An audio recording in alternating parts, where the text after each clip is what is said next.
Méditation du 7 novembre. L'abus de pouvoir. Un dirigeant qui manque d'intelligence multiplie les actes d'oppression, mais celui qui a de la haine pour le gain illicite prolonge ses jours. Proverbe 28, verset 16. Joachim, roi de Juda, avait accepté de vivre sous la souveraineté de l'Égypte en payant un lourd tribut, voir 2 Rois 23, verset 35. Cependant, Nebuchadnezzar II, roi de Babylone, avait vaincu le pharaon Nécho II et son armée lors de la célèbre bataille de Carchemish, 605 avant Jésus-Christ. Ce qui a contraint Joachim à rompre son alliance avec l'Égypte pour faire serment d'allégresse à Babylone, voir 2 Rois 24, verset 1. Joachim était monté sur le trône en 609 avant Jésus-Christ, à l'âge de 25 ans, manifestant un profond mépris pour son peuple et révélant ses véritables intentions. Entretenir des liens avec l'Égypte, son grand sauveur, accumuler des fortunes grâce aux abus, à la corruption et à l'injustice, voir Jérémie 22, et construire des résidences de luxe grâce à des combines. Alors Dieu a envoyé un message au prophète Jérémie pour qu'il mette en garde le monarque contre ce comportement impie.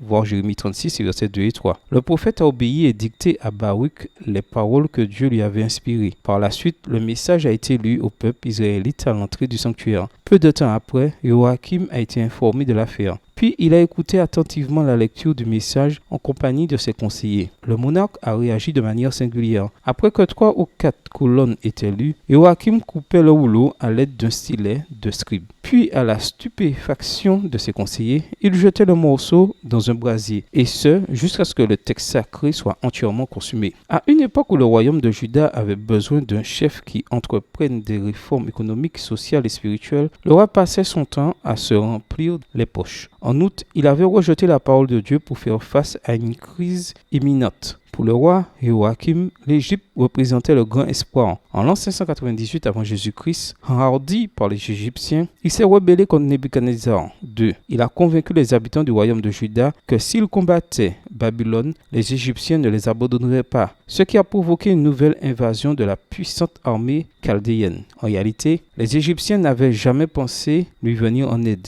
Il est possible que le roi de Juda soit mort pendant le siège de Jérusalem en l'an 598 avant Jésus-Christ. Il n'a même pas pu profiter du fruit de ses combines. Demande à Dieu de faire de toi un leader à la hauteur des circonstances. Bonne journée à toi et que le Seigneur te bénisse.